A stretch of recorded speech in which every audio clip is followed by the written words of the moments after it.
So hello hi good evening नमस्ते राम राम सत श्री अकाल जय हिंद। आप सभी लोगों को कैसे भी आप लोग, आई होप आप सब बढ़िया होंगे, मजे में होंगे और शानदार होंगे। स्वागत है आपका आपके प्यारे इस चैनल पे एक और बार बच्चों।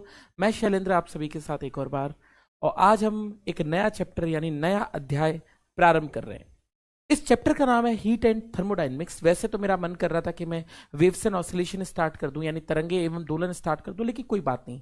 वैसे मैं सोच रहा था फ्लूइड मैकेनिक्स भी स्टार्ट कर सकता था, जिसको हम तरल यांत्रिकी कहते हैं। पर मैं सोच रहा हूं कि अगर आप कह रहे हैं कि इंपॉर्टेंट चैप्टर पहले कर लिए जाए, तो चलिए एक बार इंपॉर्टेंट चैप्टर ही हम पहले कर लेते हैं। तो चैप्टर का नाम है हीट एंड थर्मोडायनेमिक्स यानी ऊष्मा एवं ऊष्मा गतिकी। आइए उसी से हम प्रारंभ करते हैं चीज को कि ऊष्मा एवं ऊष्मा गतिकी में क्या क्या चीजें हैं और क्या क्या चीजें नहीं है। स्टार्ट करें, कोई दिक्कत तो नहीं? चलिए ठीक है। तो बच्चों आज का हमारा जो चैप्टर है उसका नाम है हीट एंड थर्मोडायनेमिक्स, और इसके अंदर आज हम जो पहला टॉपिक पढ़ रहे हैं वो है हीट, यानी हीट क्या होता है, हीट एंड थर्मोडायनेमिक्स। चैप्टर थोड़ा सा बड़ा है बट इंपॉर्टेंट है। आवाज कम करो। हीट एंड थर्मोडायनेमिक्स, इसको हम क्या बोलते हैं? ऊष्मा एवं ऊष्मा गतिकीय कहते हैं, एवं ऊष्मा गतिकीय। तो कुल मिला के हम पढ़ना चाहेंगे कि ऊष्मा क्या होती है, क्या नहीं होती है। हेलो नितिल कुमार, हेलो बेटा। हाँ जी, ग्रेविटेशन पूरा हो गया। अच्छा अच्छा, ग्रेविटेशन कहाँ कंप्लीट हुआ यार? अभी टॉपिक का नाम गलत डला हुआ है यार। फिर तो टॉपिक थोड़ा सा रह गया है ग्रेविटेशन का ना, आधे घंटे का, आधे घंटे का टॉपिक रह गया है। ठीक है, तो एक काम करेंगे, मैं आज का जो लास्ट वाला जो आपका 20 मिनट है ना, आज के लास्ट का जो 20 मिनट है उसमें मैं ग्रेविटेशन का पोर्शन कंप्लीट करा दूंगा। ठीक है ना, मैं करा दूंगा। ठीक है ठीक है। पर चैप्टर का नाम नहीं बदल सकते हैं, क्योंकि चैप्टर का नाम एक बार लिख गया है तो लिख गया है। ग्रेविटेशन का एक टॉपिक रह गया था, अच्छा मुझे याद आया। या वही करा दिया जाए पहले? थोड़ा सा वो तो ध्यान रहा ही नहीं कि ग्रेविटेशन होगा ना पहले यार। ग्रेविटेशन का थोड़ा सा पोर्शन रह गया है।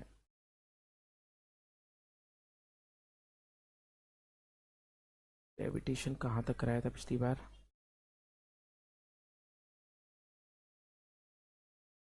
ग्रेविटेशनल पोटेंशियल एनर्जी नहीं हुआ है लास्ट क्लास में। बट हो गया था, बाइंडिंग एनर्जी हो गया था। ठीक है, थोड़ा सा रह गया था, आइए उसको कंप्लीट कर लेते हैं।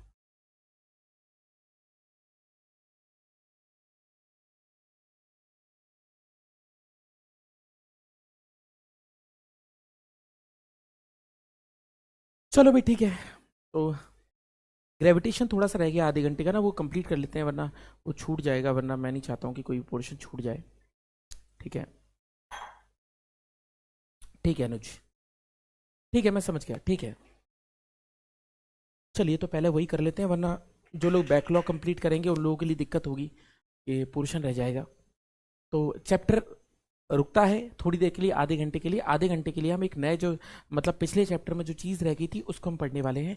बच्चों हमने दो चीज़ें पढ़ी थी कल, आपको याद होगा। एक हमने पढ़ा था पोटेंशियल और एक हमने पढ़ा था ग्रेविटेशनल फील्ड इंटेंसिटी, जिसको हिंदी में गुरुत्वीय क्षेत्र तीव्रता कहा था, है ना।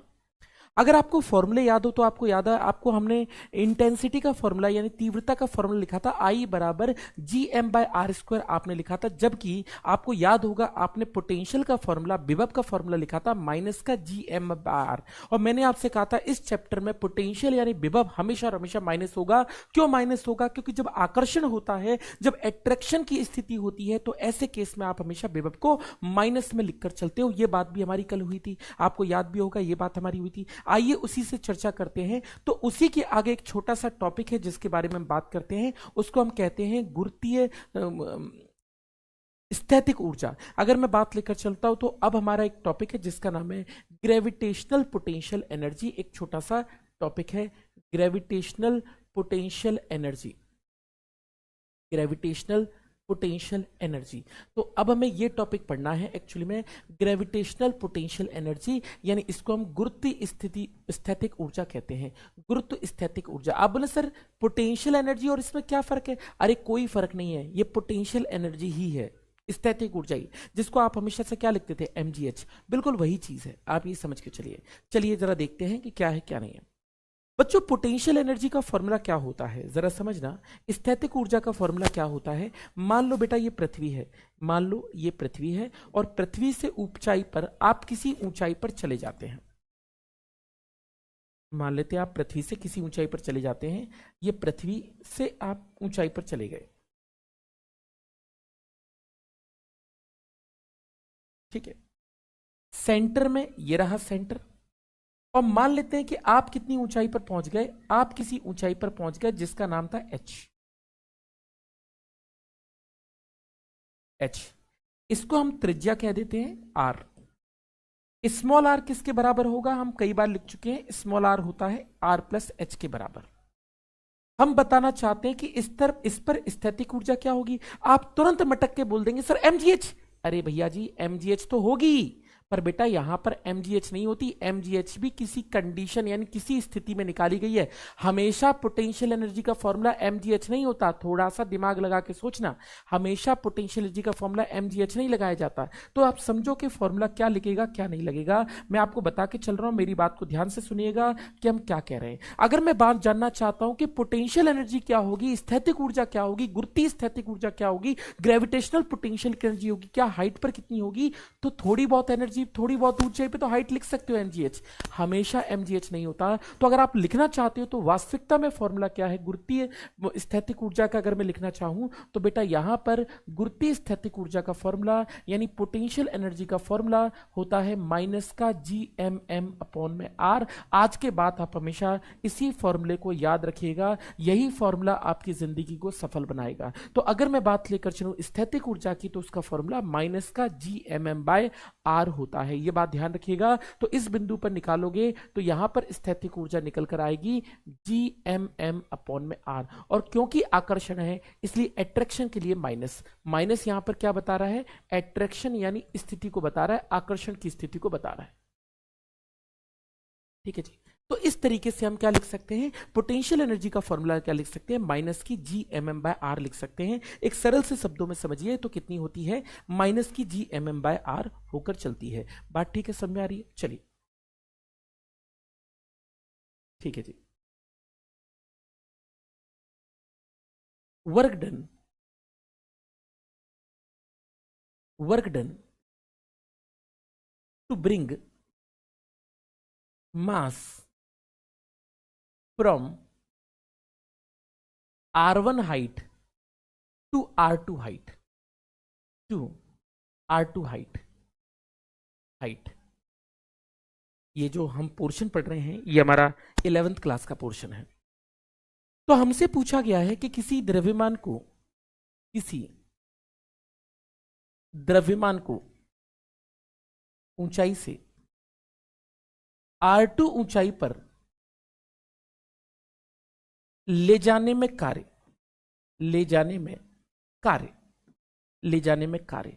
हम जानना चाहते हैं कि अगर आप किसी वस्तु को एक ऊंचाई से दूसरी ऊंचाई पर ले जाते हैं तो कितना काम करते हैं, कितना कार्य करते हैं, इतना हम जानना चाहते हैं कि कितना कार्य करेंगे कितने कार्य नहीं करेंगे। मान लो ये पृथ्वी का केंद्र है और पहले कोई वस्तु यहां इतनी ऊंचाई पर थी, मान लेते हैं कहां पर थी, इस ऊंचाई पर थी। पहले आपकी वस्तु इस ऊंचाई पर थी, मान लीजिए अब इस ऊंचाई पर इस वस्तु को आप कितनी ऊंचाई पर लेकर जा रहे हैं, अब आप लेकर जा रहे हैं इस ऊंचाई पर, और आप जानना चाहते हैं कि बताइए किया गया कार्य कितना होगा। यानी अब की बार आप लेकर जा रहे हैं इसको इतनी ऊंचाई पर। तो पहले की ऊंचाई की बात लेकर चलूं बेटा, तो पहले की ऊंचाई थी R1, जिसके बारे में हम बात करें तो पहले की ऊंचाई थी R1। R1 होती है हमेशा सेंटर से, और अगर मैं इसकी बात लेकर चलूं R2 तो ये कितनी होगी, इतनी होगी। तो अब हम जानना चाहते हैं कि किया गया कार्य कितना होगा कितना नहीं होगा। क्या हम जानते हैं कि वर्क डन यानी किया गया कार्य हमेशा चेंज इन पोटेंशियल एनर्जी के बराबर होता है। याद करो जब हम कार्य ऊर्जा एवं शक्ति यानी वर्क एनर्जी पावर का चैप्टर पढ़ रहे थे तो हमने पढ़ा था कि कोई चीज अगर जमीन से छत पे ले जाओगे तो वर्क कितना होगा, mgh के बराबर, फाइनल माइनस इनिशियल, अंतिम माइनस प्रारंभिक। तो यहां भी तो वर्क उतने के बराबर होगा, कार्य तो हमेशा पोटेंशियल एनर्जी में चेंज के बराबर ही होगा ना भाई। मेरे भाई जब आप वहां पे पढ़ रहे थे वर्क एनर्जी पावर में, जिसका नाम था वर्क एनर्जी थ्योरम, कार्य ऊर्जा प्रमेय, वहां पर आपने पढ़ा था कि W बराबर क्या होता है, kinetic energy final minus kinetic energy initial, अंतिम गतिज ऊर्जा माइनस प्रारंभिक ऊर्जा। ऐसे ही आपने पढ़ा था final potential energy minus initial potential energy, mgh minus mgh2 minus mgh1। लिखा था कि नहीं लिखा था? यहां भी तो यही होगा, यहां पर भी फाइनल पोटेंशियल एनर्जी में से इनिशियल पोटेंशियल एनर्जी माइनस करनी है, अंतिम स्थैतिक ऊर्जा में से प्रारंभिक स्थैतिक ऊर्जा माइनस करनी है, और आपका कार्य निकल आएगा। क्या दिक्कत है मेरे भाई? वर्क डन निकल आएगा। कार्य निकालना मतलब W बराबर चेंज इन एनर्जी, ऊर्जा में बदलाव को ही हम क्या बोलते हैं? वह कार्य कहते हैं। भाई सीधा सा दिमाग क्या लगाना है। अगर मैं बात लेकर चलूं कार्य कितना होगा मेरे भाई, तो अगर वर्क निकालना चाहते हो तो क्या वर्क लिख सकता हूं, पोटेंशियल एनर्जी फाइनल माइनस में पोटेंशियल एनर्जी इनिशियल। बोलो ना मेरे भाई, क्या दिक्कत है, क्या परेशानी बेटे? आपकी यही तो दिक्कत है, आपको परेशानियां बहुत हैं। क्या दिक्कत है भाई? कॉन्सेप्ट लगाओ ना यार। और अगर मैं इसको लिखना चाहूं तो क्या मैं W बराबर लिख सकता हूं माइनस का GMM अपॉन में लिख सकता हूं R2 माइनस का GMM अपॉन में R2, क्योंकि यहां पर कितनी होगी, यहां पर होगी माइनस की GMM अपॉन में R2, और यहां होगी कितनी, माइनस का GMM अपॉन में R1। हमने कहा ठीक है जी, माइनस का निशान बीच में लगा है, और माइनस माइनस कितना हो जाएगा बेटा, प्लस हो जाएगा। प्लस कर देंगे, माइनस माइनस प्लस हो जाएगा, तो ये कितना हो जाएगा, G इंटू MM अपॉन में क्या हो जाएगा, R1 हो जाएगा। मुझे बताओ क्या दिक्कत है मेरे भाई? यही होगा? बोलो भैया जी, बोलो भाई। ठीक है जी, कोई दिक्कत नहीं। परेशानी वाली बात ही क्या है भैया? कोई दिक्कत वाली बात तो नहीं। बस बेटा क्या करना है, कॉमन ले लो मेरे भाई। अगर मैं कॉमन ले लूं, कॉमन की बात लेकर चलूं, GMM कॉमन ले लूं, तो GMM कॉमन लेने पे बचेगा 1/R1। इसमें से इसको माइनस कर देते हैं 1/R2, और इस तरीके से किया गया कार्य का फॉर्मूला या पोटेंशियल एनर्जी का फॉर्मूला वास्तविकता में ये होता है, जिसको आप अपनी फिजिक्स में शॉर्ट में mgh लिख लेते हो, लेकिन हमेशा mgh नहीं होता है। इस बात को याद रखिएगा, वेरी वेरी इंपॉर्टेंट है। एनडीए में 2 बार इस पर प्रीवियस ईयर पेपर में क्वेश्चन पूछे गए हैं। PYQ आया है, एक PYQ अभी आया था 2022-2023 में। क्वेश्चन की बात लेकर चलूं तो इस पर भी प्रश्न आपके पेपर में बनता है। आइए चलिए देखें जरा क्या क्या क्वेश्चन बनेगा और क्या क्या क्वेश्चन नहीं बनेगा। मुझे बताओ क्या क्वेश्चन बनेगा और क्या क्वेश्चन नहीं बनेगा। क्या आपको इतनी बात समझ में आई? और हम आज ये भी जानेंगे कि भाई आपको बताऊंगा कि mgh हम क्यों लिखते हैं, इसके बारे में भी बताऊंगा। लेकिन अभी हाल फिलहाल में इतनी बात समझो कि हम इस तरीके से इसको लिखकर चल सकते हैं। क्या बात ठीक है? क्या बात आपको ठीक समझ में आई? तो किया गया कार्य निकालना हो तो इस तरीके से हम किया गया कार्य लिखकर चल सकते हैं। बोलो भैया जी।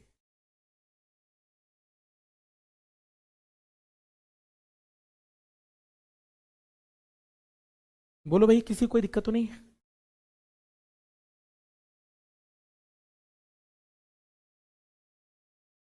ठीक है जी, चलिए भाई। शॉर्ट फॉर्मूला, एक शॉर्टकट बताता हूं आपको न्यूमेरिकल कराने का, एक सिंपल सा short formula. If a body is taken from surface, from surface to some height, यानी आप पृथ्वी की धरातल से अगर किसी चीज को ऊंचाई पर लेकर जाएं तो कितना वर्कडन होगा, जिसको आप mgh लिखते थे उसकी। तो अगर कभी न्यूमेरिकल में बोला गया कि हमने पृथ्वी की सरफेस से, पृथ्वी की धरातल से किसी ऊंचाई पे ले गए तो वर्कडन कितना होगा, तो एक छोटा सा फॉर्मूला याद कर लो। ये फॉर्मूला होगा mg इंटू एच अपॉन में 1 प्लस एच अपॉन आर, और इस फॉर्मूले से आपके पेपर के और साथ ही साथ किताबों के सारे न्यूमेरिकल बन जाएंगे। ज्यादातर में यही न्यूमेरिकल बनते हैं और यही इंपॉर्टेंट पॉइंट है। तो आप पिछला वाला फॉर्मूले से भी न्यूमेरिकल कर सकते हो और इस वाले फॉर्मूले से भी न्यूमेरिकल कर सकते हो। 1 minus M G H upon में क्या होगा, एम जी एच अपॉन में क्या होगा, 1 प्लस एच अपॉन आर। मुझे बताइए किसी को कोई दिक्कत तो नहीं? तो अगर मैं बात लेकर चलूं तो इस तरीके से हम लिखकर चल सकते हैं। बोलिए भैया जी, क्या बात आपको समझ में आई? ठीक है जी, चलिए ठीक है। अगर अगर मैं मान लूं भाई, अगर आप हाइट बहुत कम हो आर से, एच की वैल्यू बहुत कम हुआ आर से, तो हम ऐसा कह सकते हैं कि 1 की वैल्यू बहुत बड़ी होगी एच बाय आर से। भैया एच बहुत छोटा है, हम ये नहीं कह रहे जीरो है तो हटाना नहीं है, एच छोटा है। अगर एच छोटा ही होगा। अगर h बहुत कम है r के कंपैरिजन में, तुलना में, तो जो अगर 6400 किलोमीटर से h को डिवाइड करोगे तो बहुत छोटा आएगा, यानी 1 का मान बहुत बड़ा आएगा। तो h अगर कम है, अगर आप कम ऊंचाई की बात कर रहे हैं, तो ये पूरा हट जाएगा और ये पूरा हट जाएगा, तो फॉर्मूला कार्य का क्या हो जाएगा, सिर्फ बचेगा mgh। और आप अगर पोटेंशियल एनर्जी स्थैतिक ऊर्जा mgh लिखते हैं तो वो सिर्फ फॉर्मूला तभी लगता है जब आप कम ऊंचाई की बात करते हैं। अगर आप ज्यादा ऊंचाई पे लेकर जाते हैं, अगर कम ऊंचाई की बात नहीं कर रहे, तो फॉर्मूला mgh अपॉन में 1 प्लस h अपॉन r होता है। और यही वास्तविकता में पोटेंशियल एनर्जी का फॉर्मूला है, यही वास्तविकता में स्थैतिक ऊर्जा का फॉर्मूला है। आज के बाद ये मत बोल देना कि सर mgh होता है। mgh होता है, गलत नहीं है, पर mgh तब लिखते हैं जब आप कम ऊंचाई की बात करते हैं। जब आप ज्यादा ऊंचाई की बात करते हैं तो mgh नहीं लगता, तब लगता है mgh upon 1 plus h upon r। इस बात को, इस कॉन्सेप्ट को भी याद रखिएगा। आइए एनडीए का ही एक प्रीवियस ईयर सवाल एक बार डिस्कस कर लेते हैं और आपके लिए देखते हैं कि कौन सा प्रश्न है जो इंपॉर्टेंट बन जाता है आपके एग्जामिनेशन में और आपको लगेगा कि भाई आपके पेपर में आ ही जाएगा। आइए जरा एक बार चर्चा कर लेते हैं उस पुराने प्रश्न पत्र के, एक पुराने क्वेश्चन पेपर को, एक क्वेश्चन में जिसका आंसर आप देखो कितना आसानी से आप देख सकते हो। आप मुझे बताना कितनी आसानी से देख सकते हो। 2022 या 2023 के पेपर में आया था, साल मुझे याद नहीं है, पर आप प्रीवियस ईयर किताबें करोगे तो आपको जरूर देखने को मिल जाएगा। हम जानना चाहते हैं कि इस प्रश्न का उत्तर कितना होगा। आपको सारे फॉर्मूले बताए हैं, लेकिन फिर भी कोशिश करिएगा कि आप झट से बिना कॉपी पेन के इसका आंसर दे सको। जरा आइए इस क्वेश्चन को करते हैं, और ये क्वेश्चन एनडीए का क्वेश्चन है। ईयर मुझे याद नहीं है, पर 2022 या फिर 2023 का क्वेश्चन है। अ body is taken from surface of earth to nr height। अगर आपके पास किताब हो तो मुझे कंफर्म कर देना किस साल में आया था। Height, find work done. किसी वस्तु को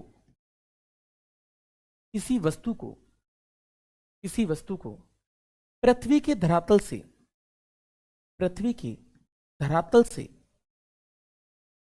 से nr ऊंचाई पर ले जाया जाता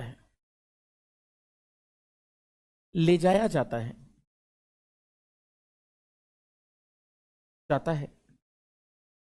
किया गया कार्य बताइए। किया गया कार्य बताइए। तो किया गया कार्य हमें बताना है।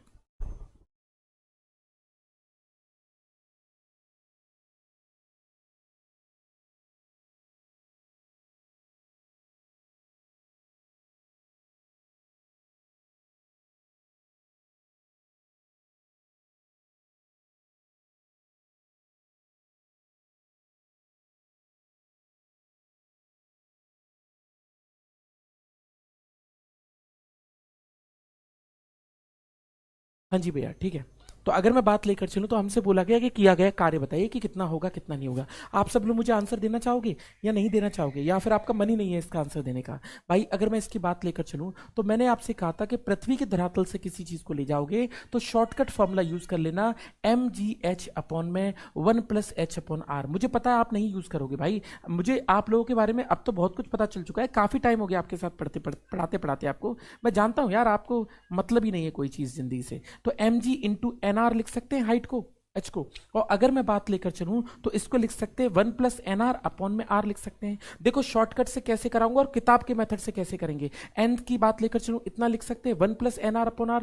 r से बेटा r को मार देंगे बेटा, और r से r को मार देंगे तो क्या मैं इसका फॉर्मूला mgr इंटू में n अपॉन n प्लस 1 लिख सकता हूं। यही पेपर में आया था and this is the question जो एनडीए के पेपर में पूछा था। मुझे बताओ इस क्वेश्चन में ऐसी क्या दिक्कत थी जिसको आप नहीं बना पा रहे थे जिंदगी में। ऐसा क्या दिक्कत, क्वेश्चन देखते पता लगना चाहिए इसका आंसर क्या होने वाला है। भाई हर तरीके का सवाल कर डालो, आपके पेपर में जितने पैटर्न के सवाल बनते हैं सब होने चाहिए। क्वेश्चन में सोचना ना पड़े कि क्वेश्चन कैसे होगा, क्वेश्चन देखा और झट से सॉल्व, क्वेश्चन देखा और झट से सॉल्व, वही तो होगा असली। तो भैया जी अगर आप चाहते हो कि एक बार में प्रश्न सॉल्व हो जाए तो कॉन्सेप्ट समझो, सीधी सी बात है भैया जी। लेकिन फिर भी आप लोगों की तसल्ली के लिए मैं किताब वाला मेथड भी आपको समझा देता हूं, क्योंकि आप लोग मानोगे तो है नहीं मेरी बात।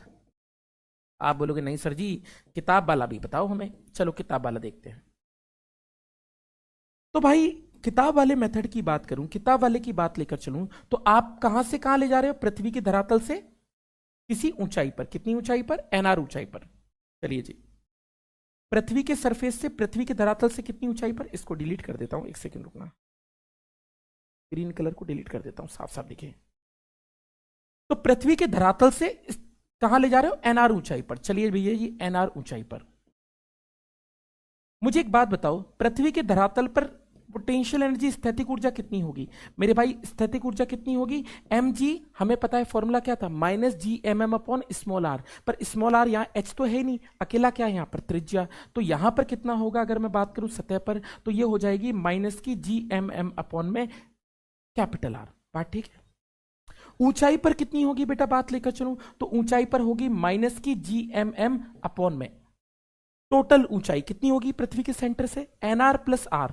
एनआर प्लस आर को करेंगे तो कितना होगा? आर कॉमन हो जाएगा, कितना हो जाएगा? N plus one. किसी को दिक्कत हो तो मुझे बताओ, कितनी दिक्कत हो तो मुझे बताओ भैया जी, सीधी सी बात है, किसी को दिक्कत हो तो मुझे बताओ भाई, बहुत सरल सी बात है। पृथ्वी के धरातल पे कितना हुआ? माइनस की G M M by R, और यहां पर कितना होगा? माइनस का G M M upon R into N plus one. इतना है ना, R plus N plus one. तो मेरी बात समझ में आई आप लोगों को? ठीक है जी। विशेष कुमार, कितना टाइम हुआ है क्लास को चले हुए? भाई देखो, जो भी टाइम हुआ हो, पर मैं आपको एक बात बता दूं, अब यहाँ से मुझे नहीं लगता कि आपको फिजिक्स समझ में आएगी। इतना मैं बता दूं, आपको थोड़ा सा पीछे से फिजिक्स देखनी पड़ेगी, पीछे से लेक्चर देखना पड़ेगा, क्योंकि अब ठीक है, आप जिस भी लेक्चर में थे कोई बात नहीं, बट अब मैं आपको बता दूं कि हम उस जगह पे चल रहे हैं जहाँ का पोर्शन से क्वेश्चन बन रहे हैं, तो आपको वो पोर्शन देखकर आना पड़ेगा। तो माफ़ कीजिएगा, आप या तो अब एक काम कर सकते हैं, आप क्लास जब कंप्लीट हो जाए उसके बाद देखना, या फिर आप अगर ऑप्शन हुआ आपके पास तो आप पिछला वाला टॉपिक देख लीजिए जो मैंने कराया था। मैं दोबारा रिपीट तो नहीं कर पाऊंगा, लेकिन आप देख लेना, क्योंकि हम थोड़ा आगे बढ़ चुके हैं। क्योंकि अभी जो पोर्शन चल रहा है ना, वो आपको पीछे वाला लेक्चर ही सारा है, मतलब जो आज मैंने पढ़ाया है उसी पर बेस्ड क्वेश्चन है। तो वो ये क्वेश्चन आप तब कर पाओगे जब पिछला वाला चीज़ आपने देख रखी होगी आज की। तो हमने ये कहा कि minus G M M upon में कितना हुआ? R plus M. हमने कहा था अगर मैं यहाँ की बात लेकर चलूँ तो यहाँ पोटेंशियल एनर्जी कितनी निकली? माइनस की G M M upon R निकली। यहाँ की बात लेकर चलूँ कितनी निकली? तो यहाँ निकली माइनस की G M M upon small are.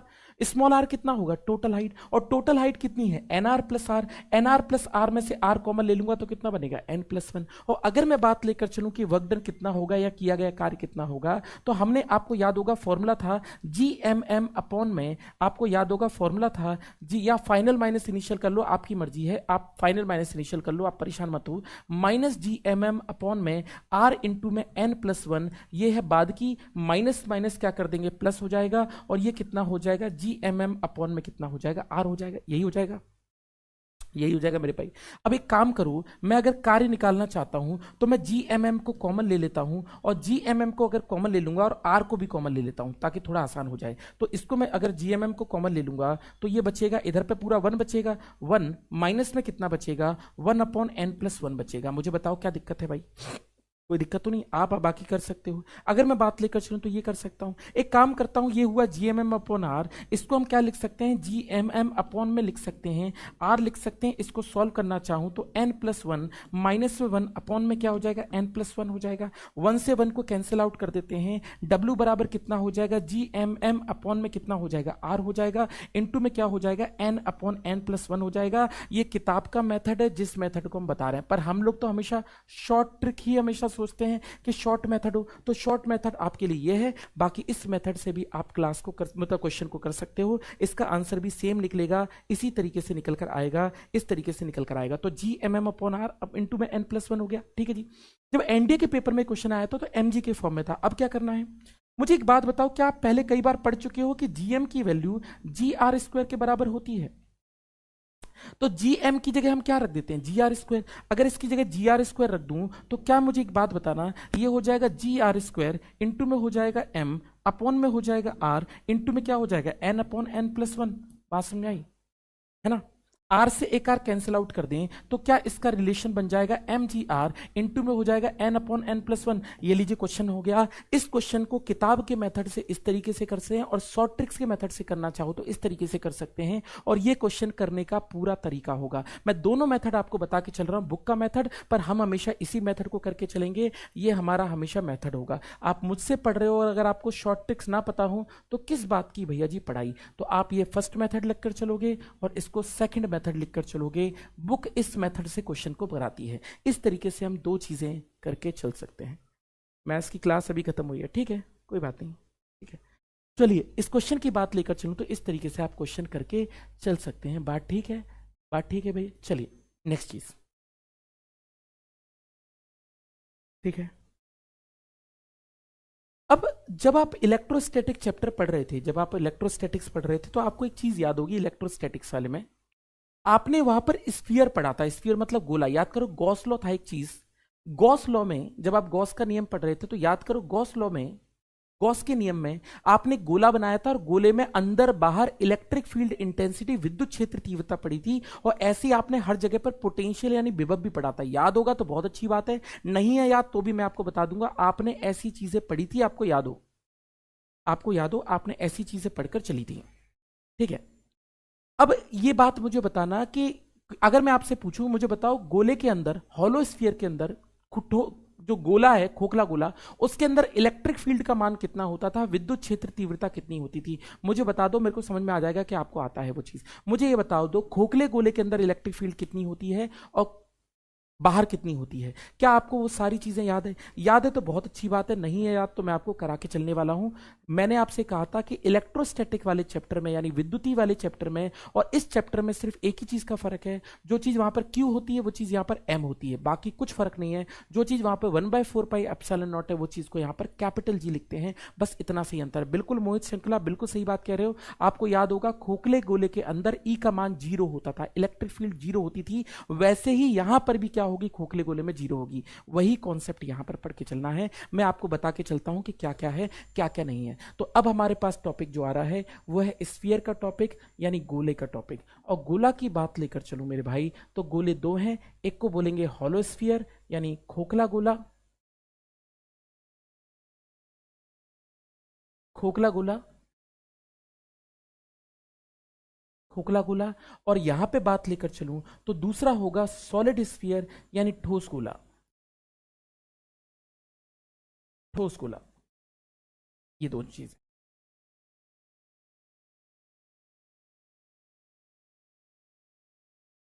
Electrostatic वाले चैप्टर को थोड़ा याद दिलवा दूं, अगर आपको चैप्टर याद नहीं है तो कोई बात नहीं, मैं आपको याद दिलवा दूं।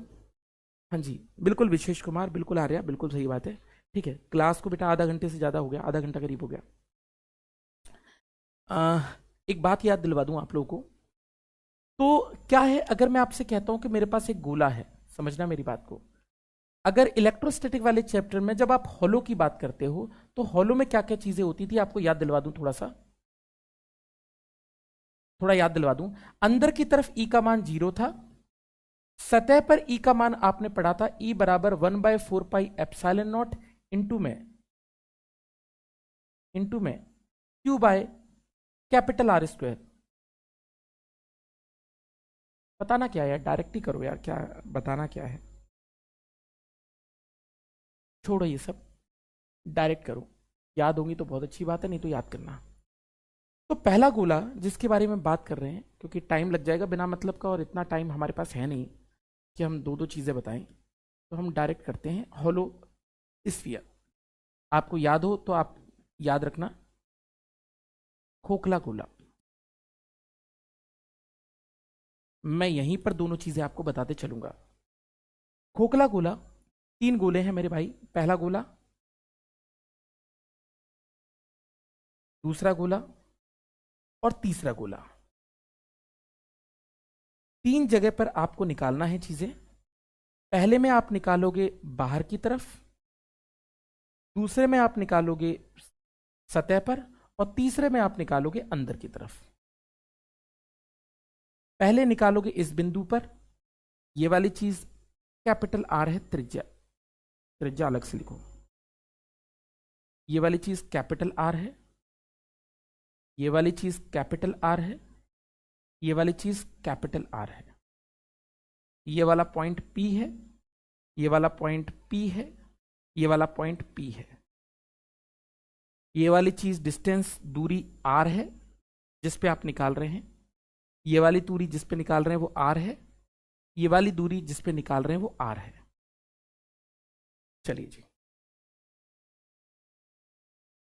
हाँ जी, यूट्यूब पे रिकॉर्डेड डाल दिए हैं। नहीं, आज डालेंगे, अभी तो प्रोसेसिंग नहीं हो पाई थी उन वीडियोस की, बहुत टाइम लगता है प्रोसेसिंग में, तो प्रोसेसिंग आज करता हूँ, आज डाल दूंगा वीडियो रात तक। टाइम कम मिल पाता है थोड़ा सा। चलो ठीक है, सुनना मेरी बात को। यहां से स्टार्ट करते हैं। अंदर की तरफ आपने मुझसे बोला इलेक्ट्रिक फील्ड जीरो होती है, बिल्कुल सही बात है। अगर आप लोग पढ़े लिखे हो तो बहुत अच्छी बात है, आपकी तैयारी बहुत अच्छी चल रही है, पेपर में बहुत कम समय बाकी रह गया और आप ये समझ लीजिए आप बिल्कुल अच्छी तैयारी पर हो। अंदर की तरफ ई का मान बच्चों कितना होता है? जीरो होता है। कितना होता है? ई बराबर जीरो।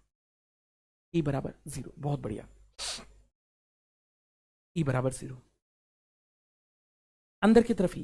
क्या आपको यह पता है अंदर की तरफ पोटेंशियल कितना होता था, विभव कितना होता था? याद करो, पोटेंशियल होता था वहां पर जितना सरफेस पर होता था, जितना सतह पर पोटेंशियल होता है उतना ही अंदर होता था, और फॉर्मूला होता था माइनस का 1/4 पाई एप्सिलॉन नॉट इनटू में क्यू बाय कैपिटल आर। चाहो तो आप पन्ने पलट के देख लेना, नहीं याद है तो मैं आपको बता दूं, यहां पर भी सेम होगा। 1/4 पाई एप्सिलॉन नॉट की जगह हो जाएगा जी, एम की क्यू की जगह हो जाएगा एम, और डिस्टेंस दूरी तो वही होती है जो सतह की होती है। तो पोटेंशियल जीरो नहीं होता था सतह पर, पोटेंशियल इतना होता था, विभव इतना होता था। याद हो तो बहुत अच्छी बात है। सतह पर कितना होगा ई का मान? तो सतह पर वहां पर मान होता था ई बराबर 1/4 पाई एप्सिलॉन नॉट। यहां पर ई को लिखेंगे आई से, वृत्तीय क्षेत्र तीव्रता है ना, या आई से लिखा है। वहां पर विद्युत क्षेत्र तीव्रता का मान होता था ई बाय बराबर 1/4 pi epsilon nought Q by capital R square. और आप अगर मैं यहां पे लिखना चाहूं तो यहां पर भी सेम है। यहां पर 1/4 पाई एप्सिलॉन नॉट की जगह कैपिटल जी, क्यू की जगह हो गया यहां पर एम, और सरफेस की सतह की बात लेकर चलूं तो ये हो गया आर। अगर मैं बात करूं विभव कितना होता है, तो विभव तो सतह पर और यहां सेम ही होता है, माइनस का जी एम अपॉन आर। ये वाली चीज हुआ करती थी, अगर आपको याद हो तो। और अगर आप लोगों को याद हो, बिल्कुल तनु वर्मा बिल्कुल सही कह रही हो, अगर बाहर की तरफ ई का मान लिखना हो तो यहां पर कितना होगा? तो वहां पर होता था 1/4 pi epsilon nought into Q by small R square. पढ़ने चाहो तो पलट लेना अगर आपको कभी जिंदगी में नहीं।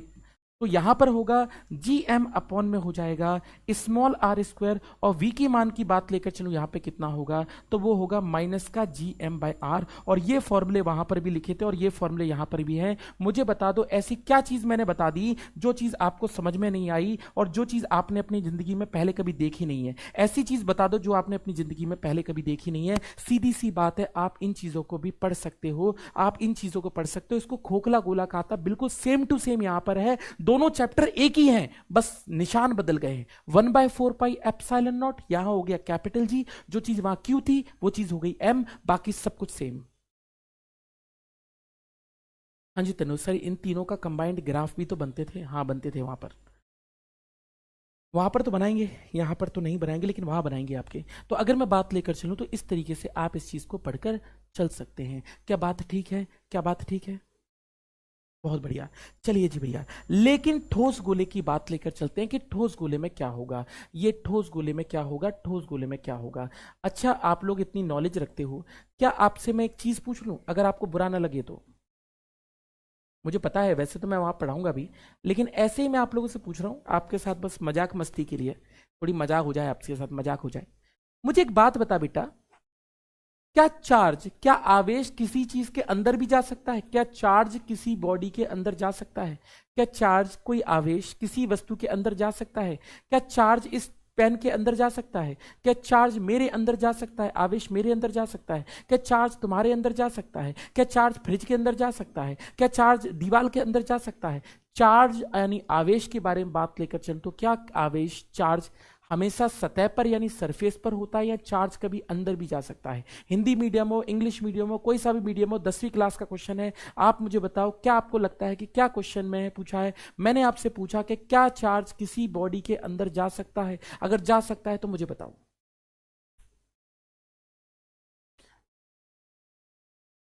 जरा देखिए कितना पढ़ा है। सर जी आपने ऐसे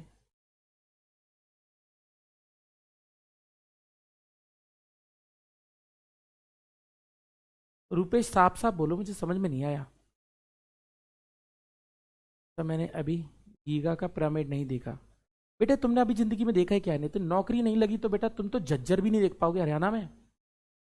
मेरी बात समझो, अगर नौकरी नहीं लगी तो तुम क्या देखो? तुम तो बुलंदशहर नहीं देख पाओगे। तो सबसे पहला काम है नौकरी लगना, उसके बाद अपनी जिंदगी में पिरामिड देखो, चाहे तुम्हें जो देखना है देखो, है ना। तो पहले तो नौकरी है, पहली चीज है जॉब, उसके बाद जिंदगी में कुछ और है। तो कुछ सोचने का टाइम ही नहीं है, समय ही नहीं है। हमारी जिंदगी में सोचने का टाइम तो तब मिलेगा ना जब नौकरी लगेगी। नौकरी नहीं लगेगी तो मोबाइल रिचार्ज की नौकरी, मोबाइल रिचार्ज की अगर दुकान खोलकर मोबाइल के रिचार्ज करते करते हम कौन सा सिंगापुर घूम आएंगे? सीधी सी बात है। पहली चीज है नौकरी, उसके बाद कुछ और है। तो चर्चा सिर्फ नौकरी की करो, नौकरी पाने की, है ना। ये मत कहो कि सर ये नहीं हो सकता, वो नहीं हो सकता, ऐसा नहीं हो सकता। भाई जिंदगी में सब हो सकता है। तुम चाहो तो सिविल सर्विसेज निकाल सकते हो, आईएएस की तैयारी कर दो, आईएएस की तैयारी करके निकाल सकते हो, आईएएस भी निकाल सकते हो। पहले सोचो तो कि निकाल सकते हो। अगर जिंदगी में ये सोच लिया कि मुझसे नहीं होगा तो भाई फिर तो नहीं होगा आपकी जिंदगी में। भाई आप में ऐसा क्या नहीं है जो आप नहीं कर सकते? भैया कुछ लोग मुझसे बोलते नहीं भैया सर जी हमें नहीं आती फिजिक्स। अरे भैया जी तुमसे ऐसी क्या चीज है जो समझ में नहीं आएगी तुमसे? तुम भाई कोई मंगल ग्रह से आई, तुम्हारे जैसे बच्चे यूपीएससी की तैयारी कर रहे हैं, सिविल सर्विस की। क्या बात करते हो यार तुम? सीखो तो सही, दिमाग तो लगाओ, बैठो तो सही। 5 घंटे एक जगह बैठो और मुझसे बोलना कि नहीं आया मास्टर जी मुझे। अरे मैं कह रहा हूं तुम जैसे तुमसे बड़ा, तुमसे अच्छा पढ़, तुम अच्छे अच्छों को पढ़ा दो। तुम बैठो तो सही एक जगह 5 घंटे। तुम बैठ नहीं पा रहे तो फिर किसको दोष दोगे भाई? मेरी बात सिंपल समझो, हार का एकमात्र कारण आप खुद होते हैं, जीत का कारण आप किसी को भी दे दो।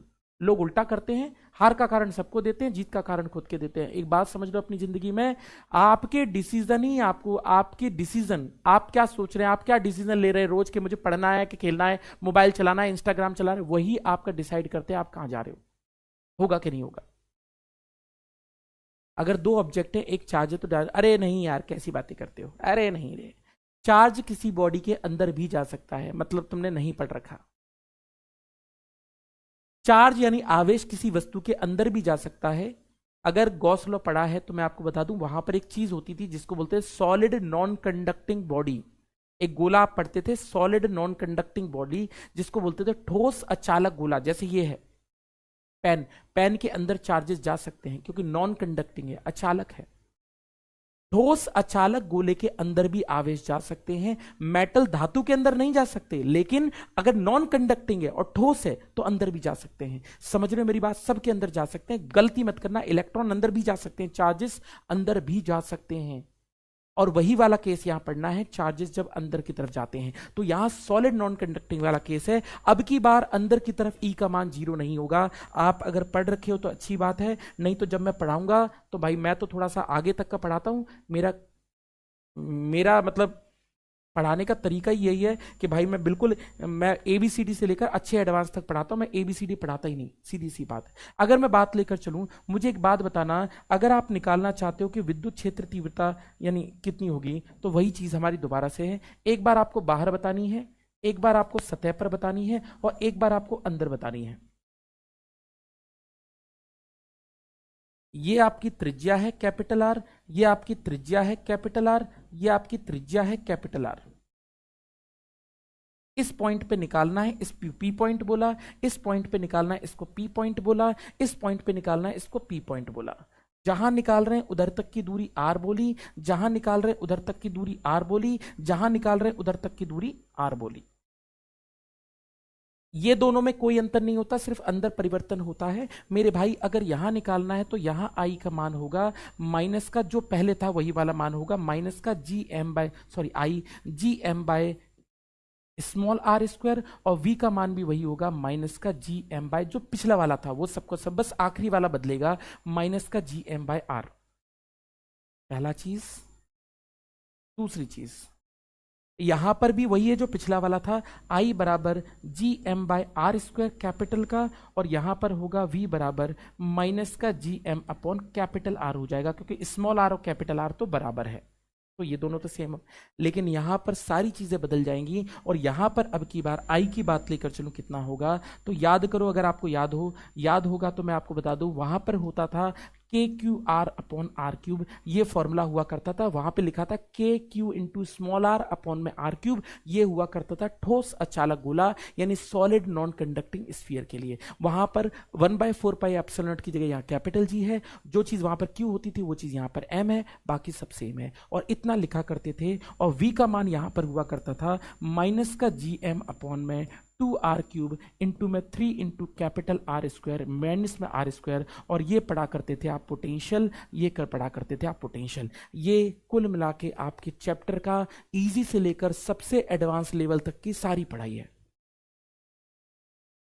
हाँ जी भैया, मोहित शर्मा बिल्कुल लकड़ी के अंदर भी जा सकता है।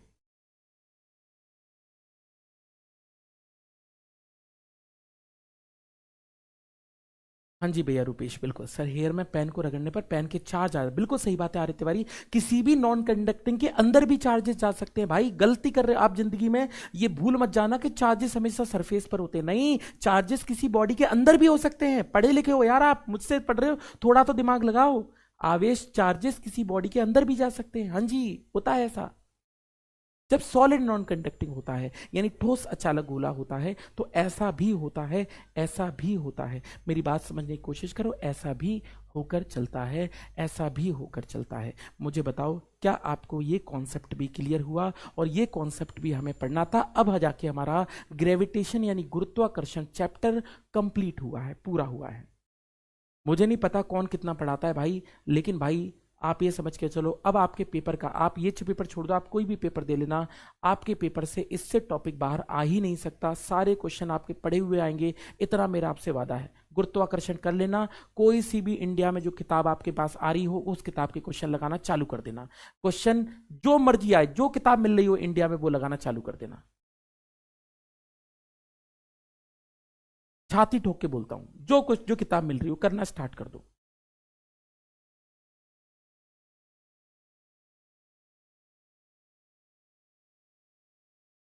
बात ठीक है, चलिए आइए स्टार्ट करते हैं अपना नया चैप्टर जिसका नाम है हीट एंड थर्मोडायनेमिक्स यानी ऊष्मा एवं